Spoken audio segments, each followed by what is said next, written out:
Hey everyone, hope you're doing well. I wanted to check in and let you know what's coming up this month. Hard to believe it is the end of July, but August is around the corner. So about a month ago, I mentioned that it was just going to be so critical this year that we found ways to support each other. And one way to do that was to think about the small wins that you were achieving in your projects and to be able to celebrate those together. And so we heard from several people who talked about, just having encouraging interactions with their participants at a recent event and how a mentor had really helped them with the IRB process. But more importantly, that the IRB process had also helped them clarify how to protect their participants and the participants' data.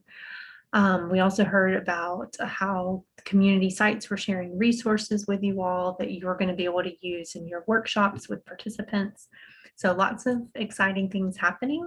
And thanks to those who are able to share. I'm sure that for every win that was shared, there were probably a dozen more that weren't. So great to know that so much is happening behind the scenes. So let's check here now. Okay, so coming up is our August meeting. We had originally had August 12th and 15th held for collaboration time and meeting time, and I needed to flip those. As you may recall, our November topic got moved to August, and we had some shifting speakers. So August 12th, 5:30 to 7, you should have that on your calendar. It's going to be held at Unless You, which if you aren't familiar with it, they, as far as I know, are just opening this new location at 737 Chestnut Street. Unless You, Executive Director Lindy Cleveland will be one of our speakers. We have another great speaker as well, Sarah Null from Mitchell's Place. And so we're going to have a panel discussion with them about interdisciplinary team environments. We know that so much about successful healthcare and social interventions does require multiple disciplines collaborating in order to solve these, really intrinsic problems. But it's a challenge, and it's something that schools, I think, find really difficult to teach about. So we want to, A, just make sure we spend time kind of discussing it, and then B, really thinking about how can we leverage this interdisciplinary environment of ASF to assist you in your projects and then just you in your future careers. So I want you to each bring your unique questions and thoughts to the table. I did want to go ahead and share these two questions, which is, be thinking about when you've seen different disciplines work well together and sort of why or how you saw that evidenced. And then also maybe an alternate question, if you don't have a good example to share, is, well, when has it not worked and why did it not work? So we'll be just briefly sharing with each other at the beginning of our meeting about that. Also wanted to say thanks to Joya for introducing our speaker of this month, Tanya for giving our leadership moment, and Malik for the closing remarks. I will follow up with each of you to discuss what, getting prepared to do those things. And then I'll add any other agenda or materials for the session soon. I am confirming a few final details with our speakers. Lastly, dinner will be from Chipotle. I could have sworn that I'd asked you all about your dietary needs and cannot find the survey form where I did so. So please let me know if you're a vegetarian. My plan is to do burrito bowls that are either chicken or vegetarian that would have rice and beans. I'm confirming that it's gluten-free. And then I will have them hold any cheese or sour cream in case anyone is dairy-free and have those available on the side for people to add who want it. So essentially, I just need to know chicken or veggies. Please let me know by August 6th so that I get the appropriate types and amounts ordered. So we will have dinner, we will talk to our speakers. It'll be pretty informal. I'm hoping that their scoops location is going to be open by then, and we may even have a little bit of a sweet treat before we leave, compliments of their students who are learning job skills. So I don't think I did a great job. Unless you and Mitchell's Place both serve individuals with disabilities. They do it in a very different way though. So that's part of what we'll be able to learn from our panelists is about the different types of interdisciplinary team members that they have, what challenges they've encountered, how they overcome those, etc. And then looking farther ahead is our fall retreat on Saturday, September 11th. That's, always been planned as like an 8:30 to 12:30 thing, but I did mention before that we might be out of town, so I can confirm that now. This location will be, it's in a small area almost to Pell City. So it's with an organization called Mustard Seed, and they do equine therapy, primarily with individuals who've experienced trauma, but we have found them to be a great partner. We've hosted several mid-year retreats out there.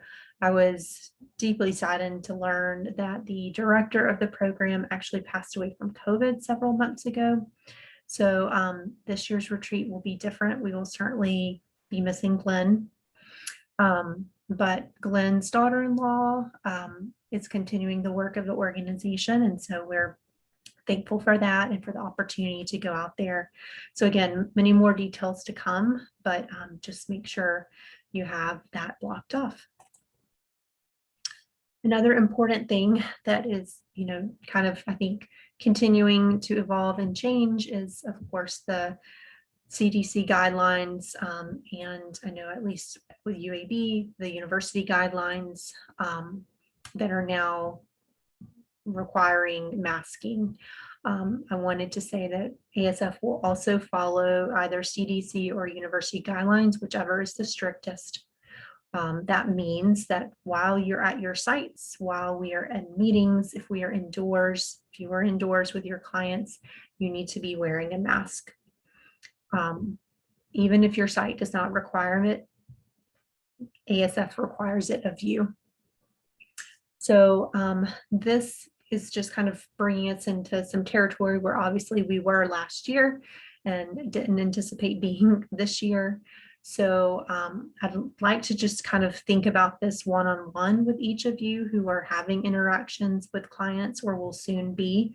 I'd like to help you, kind of think through this with your site also to make sure we know if they're implementing any additional protocols. Again, we have options. We will keep moving forward no matter, what this continues to look like. But if that means we need to swap sort of the format of your interactions with individuals, if that means that we need to move kind of the location so that it can be outdoors or so that it can be indoors but socially distanced, we just want to be really thoughtful and make sure that we are being, good stewards of the best protocols that we can. So last year I developed some decision-making guidelines that we may roll out again soon and want to kind of revisit and make sure I'm reading what I can from the CDC and seeing if it's still in line with what we had suggested last year. So I would say reach out to me if this is a very timely topic for you, if you are in the process of having interactions. At minimum, know that we do expect you right now to be wearing a mask during any site visits or interactions. And then just know that I'm monitoring the situation and we'll be trying to send out, kind of further details soon. All right, so one final kind of thought. I wanted to share something. So I've been over the last maybe 2 to 3 months in this health coaching program receiving, like I have a coach, and it's been great just to sort of be on the receiving end of this process. And one thing that she shared recently, I really have been thinking about a lot and sort of taking to heart and thinking about how it applies to our ASF experience. So you see this quote here, that says, "Stop focusing on goals and start focusing on systems." And I feel like with our, ASF results framework, we are very much focused on the outcomes, the goals.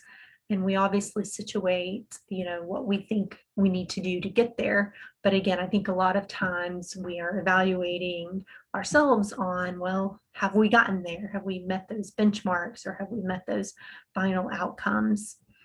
So this was just kind of an interesting thought. I don't think it's counter to the results framework. I would like to read you just a little bit more about what she was saying here. So she said, it's not that goals are bad, but they are irrelevant if you don't have systems in place to reach them. If you can commit to your systems, the goals take care of themselves. Of course, she was then going on to talk about sort of ways that people can, if they're trying to change their diet or their exercise habits, that maybe part of the system is laying out your workout clothes the night before, or it's meal planning on Sundays and prepping, what you can in order to be ready for the busy weekdays ahead. Or maybe it's committing to eat at home on a weekend, so that you can better control sort of the nutrition that you're getting, or taking your lunch to work. So saying, whatever your systems are, it's important to focus on them. It doesn't matter what they look like as long as they work for your life. And so I think now that we're moving into this implementation phase, that's a great thing for us to consider, like, what are the habits that are going to help you be successful? Maybe that, I keep coming back to time, because I think you're all so busy, and the fall semester will be kicking up soon if it's not already started. And so time is going to be a very precious commodity. So what can be done to, kind of maximize your ability to focus on ESF when you need to, and to focus on school or work or relationships and everything else.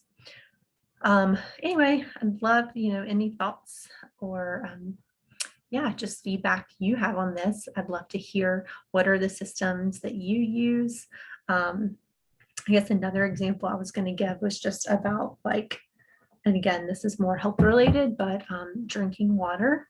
So that's one I'm really bad about. And so just as a small illustration, I have been trying to track my water, just because I think seeing it and having to go through that process helps me remember what I am or am not doing.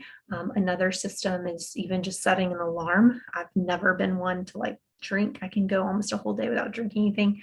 So sort of having something that stops me from other activities and makes me focus. So anyway, you get the point. Let's think about those systems, and let me know if you need help and want to think about what you could do. All right, talk to you later. Bye.